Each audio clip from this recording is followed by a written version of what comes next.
இன்னும் ஒரு கொஞ்ச நேரங்கள்ல, அதாவது தமிழ்நாட்டுல தேர்தல் ஆரம்பிக்க போகுது.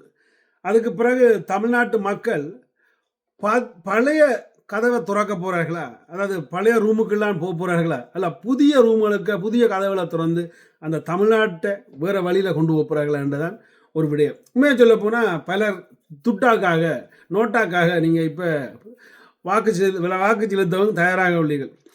அதாவது இதில் அடுத்த அடுத்த பிரச்சனை என்னன்னா, ஒரு சிலர் எழுதுகிறார்கள், இந்த இலங்கை தமிழர்கள் என்னத்துக்காக இந்த தமிழ்நாட்டு தேர்தல் முக்கியத்துவம் கொடுக்குறார்கள் என்ற மாதிரி.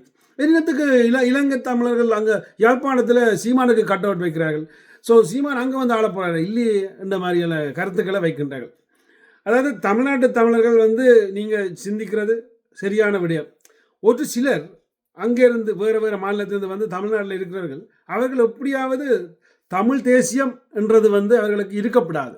அப்படி ஒரு நிலையத்தான் அவர்கள் உருவாக்குறார்கள் என்றதில் மாற்று கருத்து இல்லை. ஸோ அவர்கள் தான் இப்படி எனக்கு விஷயங்களையும் எழுதுகிறார்கள்.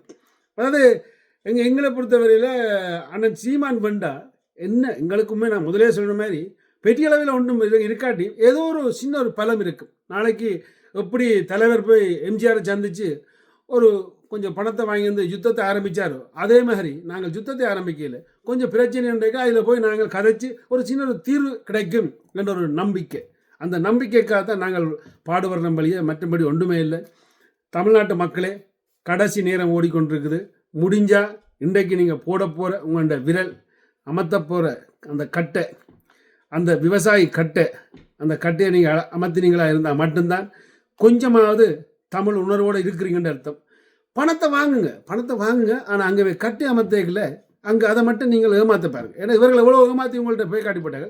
நீங்கள் அதை மட்டும் ஏமாற்றி நீங்கள் அந்த கட்டியை அமர்த்திட்டு போனாலே பெரிய விஷயம். இப்போ பார்த்தீங்கன்னா நடிகர் விஜய் பெரிய ஒரு விஷயத்தை சொல்லியிருக்கிறார். அதாவது அவர் எப்படி மண்டையை கழுவுறான்னு பாருங்க. குடும்பமே உண்மையாக சொல்ல போனால் சினிமா பைத்தியங்கள் நான் எல்லாரும் இல்லையாண்டு இல்லை, பலர் இருக்கிறார்கள். உண்மையாக அதை விட்டு வெளியில் வாரது கஷ்டம். இந்த புலம்பெயர்ந்த இந்த லண்டன்லேயே நான் கனவேரை பார்த்துக்கணையா அந்த விஜய்க்கு ஆதரவு கொடுக்குறாங்களே. ஸோ அப்படி கொடுத்த ஆக்கலண்டைகளை இவ்வளோ ஒரு பைத்தியமாக இருக்கும். அதாவது விஜய் பாருங்க, அப்படியான பைத்தியங்களை வச்சு விஜயன்ற ஒரு இதொன்று கேட்டேன். குட்டிகளே அவற்ற குட்டிகளே, அதாவது முடிஞ்சவரை அப்பா அம்மாவுக்கு முன்னாலவே விசில் அடித்து நீங்கள் அதில் கூட்டி விஜய் மாமாவுக்கு போட சொல்லுங்க. அதாவது அவசரமாக வாக்குகளை கேட்குறார். ஒன்றுமே செய்யாத ஒருவர்.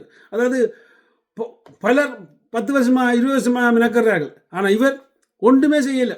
இப்போ ஒரு படம் முடிச்சுட்டு அந்த படம் முடிச்சு ஓடி இப்போ தேர்தல். ஏன்னா தேர்தலில் முதலமைச்சர் ஆன பிறகு அதுக்கு பிறகு என்ன?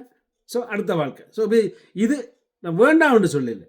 நிச்சயமாக அவர் வாக்கு கேட்கலாம், எல்லாம் செய்யலாம். ஆனால் என்ன நடக்குதுன்னா, இந்த பேச்சிலேயே ஒரு கதையிலேயே ஏமாற்றி இருக்கு. அந்த ஏமாற்றை நம்பி ஏமாறுறீங்க. உங்களோட ரசிப்பு தன்மையால் உங்களோட நாட்டை எழுதி கொடுக்காங்கன்னா என்று ஒரு தாழ்மையான வேண்டுகோள்.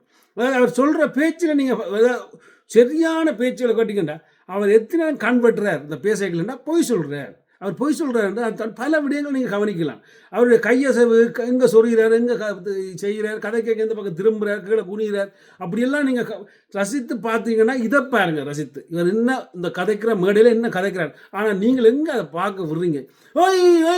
என்று கத்திக்கொண்டு நிற்கிறீங்க. அப்போ எப்படி நீங்கள் நாட்டை காப்பாற்ற போகிறீங்க? என்னை பொறுத்தவரையில் இப்போ இருக்கிறவரும் விஜயும் அங்கே ஒன்றும் செய்ய போகிறதில்லை. அதாவது சீமான் வந்தால் மட்டும்தான் உங்களுக்கு நல்லது, எங்களுக்கு நல்லது, வேறு வழியே இல்லை. அதை மட்டும் புரிஞ்சு கொண்டு இன்னும் ஒரு சிறு நேரங்களில் ஒரு மணித்தியானங்கள் 2 மணித்தியானம் ஓடிக்கொண்டு கிடைக்கிறேன்.